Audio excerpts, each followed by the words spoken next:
that's the thing. That's the beautiful thing. That's like a message to the world I want to send out. Like, you don't have to carry that anymore. Right. You can change the narrative. Because I used to hate mornings. It would suck. We always went to bed. We went to bed late, or you couldn't get to sleep. And I had a water bed, and you had the old alarm clocks that would go ee ee ee. I'm still traumatized by an alarm clock. So Actually, my alarm would go off. Me too. My alarm would go off, and it would just keep going off. I'd keep hitting the snooze button. My dad would open the door, and he'd put his foot on the bottom of the bed and make waves. and make waves. And he's like, "Come on, 6:15, time to get up. 6:15, time to get up. Let's go, let's go." And it was just like a jarring. yes. And then you start your whole day like that. And when I had kids, I was like, "We're not doing our mornings this way." Not. And you had very early mornings because when you went to work, you sometimes had to leave at what, 4:30? God, yeah, I had to get up at 4:30 and hike up our long driveway because I had to park at the top, and it was probably, I want to say, it was probably like a quarter of a mile uphill, switchback. Yeah, that's crazy. But when I think about the morning routine and not liking it, and when you first start exercising, and I was exercising in the morning, I would be wiped after my exercises. And then I was like, how is this, I almost felt dead for the day. But at one point where it switched, where I started getting more cardiovascularly conditioned, I started, this became a habit. And I distinctly remember where I was, where I thought, I actually have generated energy with my workout instead of depleting all my energy with my workout. Yeah.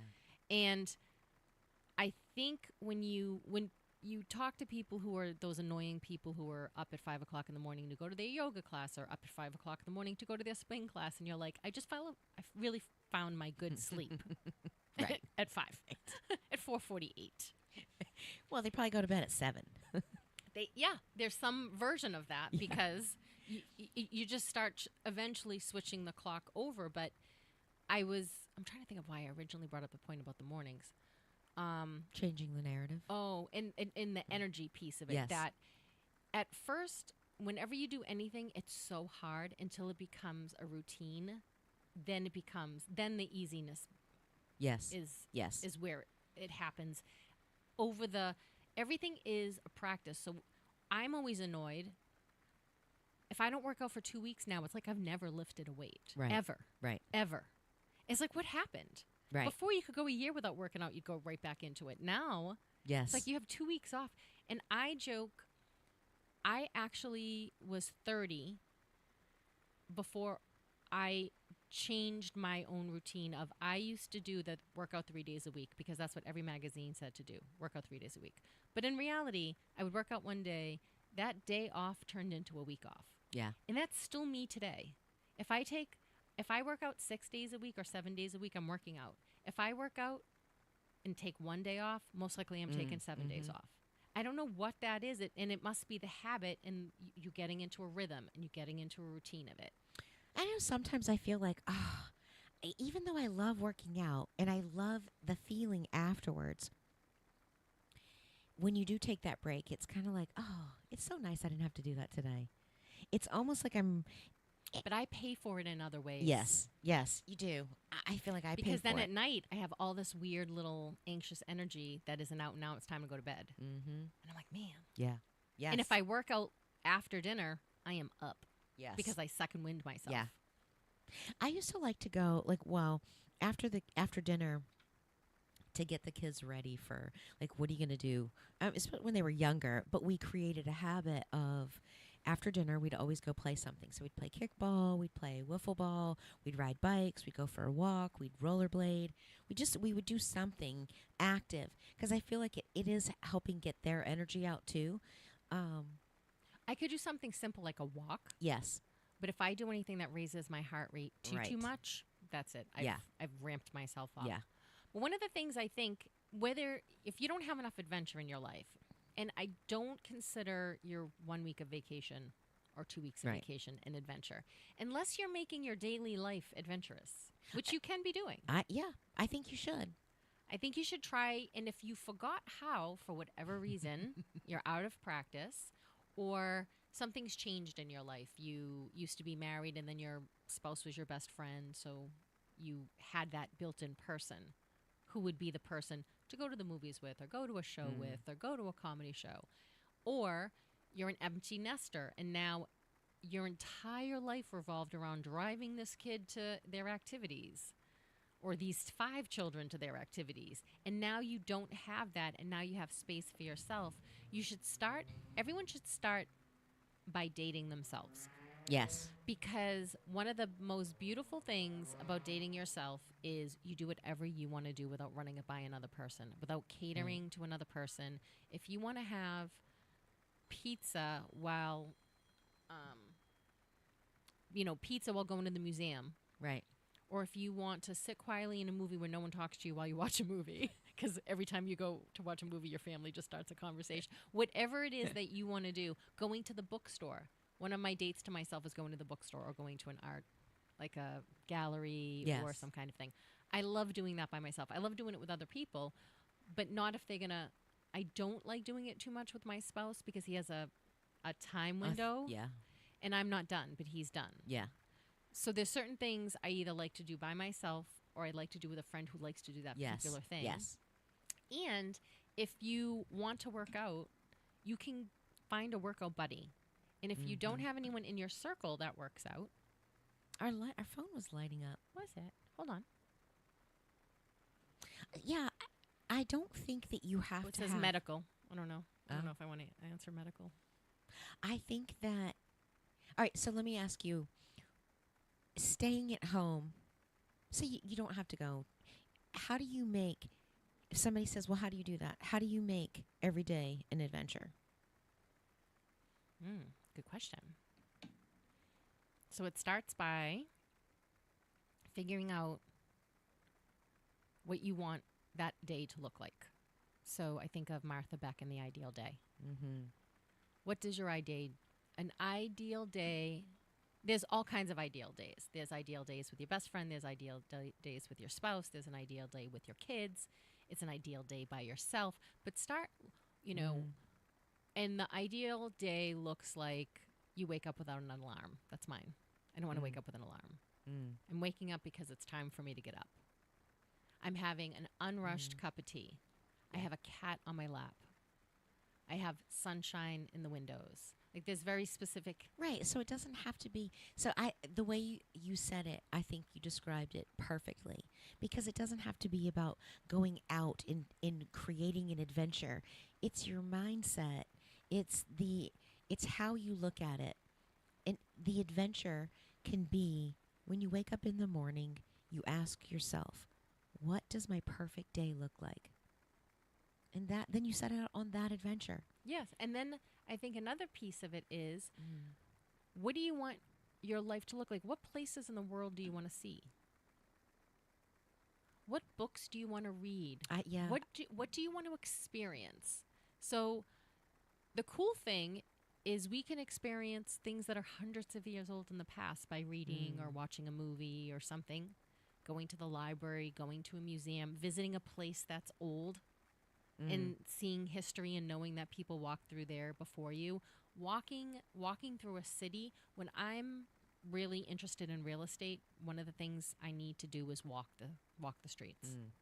I need to know I feel safe, and I only notice things that I'm going to notice walking. Yes. I'm like not whether going to it's notice uphill or not. whether the grade. Because sometimes you can drive on a road and you're like, oh, this is pretty flat. And then you start walking like, wow, this hill goes on for like 2 miles. It's just It's up way both it's just directions. slow. Just high. But you're right. You get a different perspective. You get a different view. In even just trying something new that you didn't try yesterday. Food is a perfect example. Oh You my can God, be yes. adventurous with food. If you're always eating chicken, have fish or steak. Or if you're always eating meat, try some vegetarian dishes. Or try putting your phone down after dinner. Try putting your phone down. Try lighting some candles and putting some music on. Trying to say, I'm going to have a romantic evening with my spouse, or I'm going to be friendlier today. I'm going to be I'm going to show this person that I love them today. That can be an adventure. Mm-hmm. It's all about how you look at it. And I was thinking about it because we're in the month of love and Valentine's Day, and we're talking about adventure and thinking about adventure is whatever we create and we set out to do. It's being open minded and being curious. And maybe your adventure is creating something, Yes. creating a piece of art, writing something down. Creation is an adventure because you never, no matter what you start with, it's just an idea Yes. and your expectation, but it never really manifests itself the same way. Right. Photography, I think I always like a picture that looked in the frame done like it did in my mind when I take it. Then I Yes. consider Yes. that a good picture. Yes. But sometimes you surprise yourself and you're like, oh, that was such a. Because sometimes I'll just take 10 different pictures from 3 Yeah. different angles. And I'm like, wow, I really like this. This looks slightly different. But creating food, creating a beautiful home environment, creating a loving relationship, all of that is an Mhm. adventure. I think our relationships are our biggest adventures. Yes, I think so too. And I wrote down, we were talking about adventure, and I'm thinking about why not? Like you can start with your relationship. Actually, with your relationship with yourself. I was thinking about when you're talking about photography. I try to take pictures the way I try to take the picture in order to show it to represent how it is in my mind. So I think I nailed it, and even when I look at it, but then when I go back to look at it, I was like, man, it's not how I saw it. Mm-hmm. And I was thinking about that kind of detail. If we put that kind of detail into us, that attention, that care, that curiosity, there's, then it popped into my, like, again, relationships. Why do we wait for Valentine's Day or birthdays or anniversaries? Why do we have those are special occasions to celebrate the person that we love or to celebrate our relationship? Why? Mm. That's why I don't like Valentine's Day. It's one of my least. It's Hallmark. It's a Hallmark moneymaker. That's it. Well, what I don't like is I don't like this performative element. And I actually don't like performative in general. I probably feel a lot of performance anxiety, which is why I don't like it when I have to perform. Right. But one of the things I was thinking about is going in your closet and picking out 5 outfits that you wouldn't normally wear, putting different things together. Yes. Everything can be an adventure. Yes. It's more your attitude about curiosity, I think. Mhm. I think Yeah. that's one of the pieces. And to see what the experience holds and then trying to see if you can make the experience better at all. Well, like going back and, it took me, I would take 50 photographs and I would do a couple of videos of just the flowers. And I think about how that's how part of how I make adventure in my day. I can actually reflect back on it at the end of the day.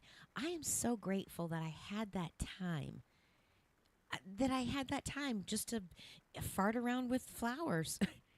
And so that's part of my adventures. It's that shift. It's about choosing to see it. And choosing to see the little things. I was saying to Chris, I love my home. I love walking through. I still feel that same excitement. Not quite the same excitement as like when you first moved in and you're like, oh my God, I can't believe it's ours and it's here. It's not that. It's gone into a deeper level of gratitude. Like I feel like it is home. Home. Mm-hmm. It's a space that I want to be in and I want to relax in. And that creates creativity in me. It creates peace in me. And I feel like having that outlook creates more space in me for more curiosity, more adventure, more, wow, if we can do this and get this feeling, what is next? It's actually, we are in control of our environment. Yes, we are the architect, the designer, and the builder of Yes. our lives. Yes. One of the things that we're going to have in March, so you know how I hate the new year Oh, yes. being in January 1st, and I think no one should undertake anything new in the dead Yes. of winter and the darkest April. part of the year. April, March and April, spring. So we are going to do vision boards. And we're doing professional ones and personal. Well, I'm going to do a professional one Yeah. and a personal one. Yeah, I want to do one. I got two. And then we have, we are working together with a TED Talk group. And one of the ladies wrote a book. So she's going to come on our show. Yeah. And I want her to kind of do vision boards with us because she uses this as a therapeutic technique. And I thought I've done vision boards. I told her, yeah, I've done vision boards. But then when I went to do it, I said, actually, I've only ever done grief boards. So what I did when my father passed away was I gathered all my photos. I put this big, huge poster board that had this weird plastic frame around it from the 90s, early 90s.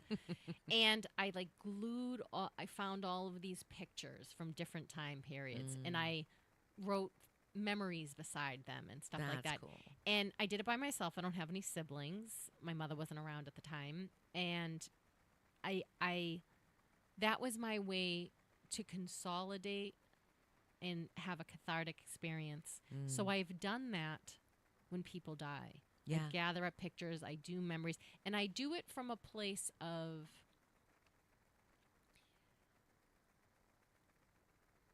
we're all on this planet for a short time. 100 years from now, I'm not going to be here, you know, no matter what the telomeres do. It's almost like you're just paying homage, almost like a tribute. You're doing a tribute to his life.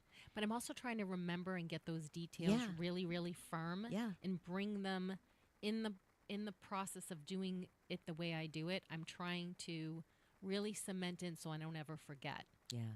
Because we'll miss the person, and I realize that my father doesn't want me miserable on earth Right. over his passing because he really actually was so religious that he thought he was going to God, and the quicker the better. Right. He Right. didn't want to help off the toilet. So if he wasn't doing that by himself, he didn't want to be here. Right. So he had a way more respectful understanding of death than a lot of us go through. But I needed to really, he's alive because I'm alive and I remember him. And I carry him with me. And in doing that with the photographs and in the retelling the stories of that, it helps me keep it alive. And so I realized, well, I've never done a vision board. I've never done forward-thinking boards. I've only ever done these grief boards. So she's going to sit with me so I can, on Monday, but we're going to bring her into the studio. She has a book. She has a really interesting book. She has really interesting ideas and concepts as a therapist. So we are looking forward to having her in March to start off March to March. Love it. So that's coming. So We should do mental March. mental March. Love it. Because May is Mental Health Month. Yeah. Just like February was Heart Association Month Yes. in the month of love, which comes from your heart-centered. I know, isn't that funny? In the Heart Month, we both have issues. We had issues with heart. I know. Isn't that crazy? It is crazy. I'm not thrilled. It actually just reminds me of like, I heard I have a new word. Okay. It's a new word for me. Neurotypical. Was watching a and I'm sure it's been out there, but that's the first time I heard it last night. And I'm like, I know I'm neurodivergent. And the thing is, I've heard some people use it and they kind of like, well, yeah, you're special over here. Now I'm like, I actually like that. No, you're neurotypical. And that's freaking boring to me. Well, they're trying to use that language because they're starting to understand that ADHD is not really what you think it is sometimes. It's not a incapacitation. Right. Because people who have that are skilled in different areas. Yes. And we need all of the skills. Yes. We don't just need one type of brain. Yes. Because then we won't solve all of the problems. Right. You need the brains that think differently or only think if they're really engaged or they just wire differently. Right. And so instead of labeling it a disease, well, yes, in the school realm where the school classroom is a very specific thing, then this is going to seem like a broken problem. Yes. But in life, it's not. And I think that's why I like the language change, because it's just like depression doesn't mean you're mentally ill. Right. It means you're going through something. Well, it's kind of like I think that the world is starting to see it a little differently. Do you know that giraffes can't step down more than like a foot or Is something that like because of that? the way their knees bend? Yes. So when we were at San Diego Zoo, there's no fences around them. They're just on a little platform, like Yeah. because they can't go anywhere. And also a fun fact is they can lick their own ear. Really? Yes, with their long tongue. It's a fun fact. But if you're trying to teach a giraffe, like they don't have the ability to do, they can't do the things that lions do. Right. They They can't do the probably things. jump. Yes. And it will never happen. And it's the same way with people learn differently. People's brains process very differently. I like that. No, I think that's a really good point. I think we should do mental march. And I also think we should do it as a leaping off point for, because we're talking about loving yourself and loving life. How do you love life? And you need to have a vision of what that looks like. Yeah. And that's why I think the vision board's a good idea. And it's so funny that I'm going to be this year's old before I do it. And this whole time I've been like, I've done vision boards. And then I I started asking her questions. Wait a second. Do I put pictures from the past on this board? I just Or- did mine like 6 months ago. It was the first time I ever did it. That was the first time you ever did Yeah. it too? Yours Yeah. is beautiful. Thanks. Because I want a beautiful life. Yeah. Actually, and some of them are already on. Like there's I have a picture on there when, Tahiti has always been Bora Bora has always been on my bucket list. My daughter's already been, and so she took this beautiful photo, and I'm like, that's going on there, and I'm like, it's kind of fun creating it because it's like, well, what can I dream of? Mm. What can I dream of? And it all goes back to, I think the relationship that you have with your spouse, I think the relationship that you have with your friends, your children, your employees, your boss, anybody, it all starts when you have the ability to love yourself. And so that can be an adventure. And do a vision board and think about every single day, what's something that I can do to love me? I think vision boards were big in a certain time period. Yeah. And then like they sort of fell away.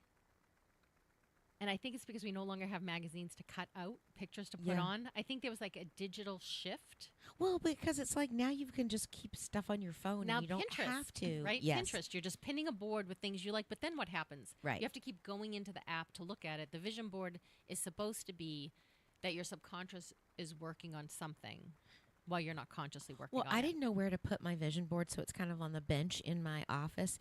And Chris had just mentioned something about it the other day. He's like, I love walking by there. He said, I love walking by your vision board every single day, is see what your goal is and everything. And he's like, it's infectious. It's gotten me. And I'm like, you should do one.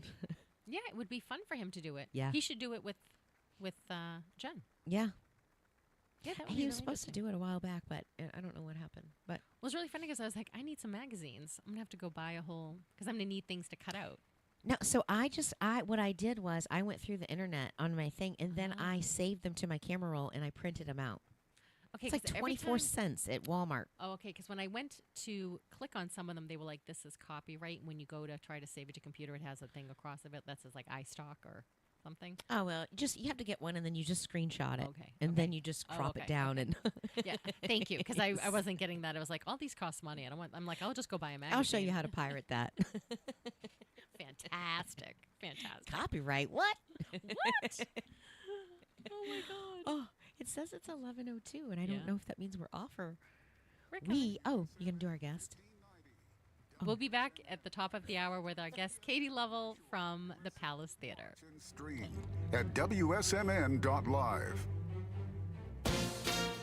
ABC News, I'm Brian Clark. President Trump says on social media tariffs will go into effect on imports from Canada and Mexico Tuesday.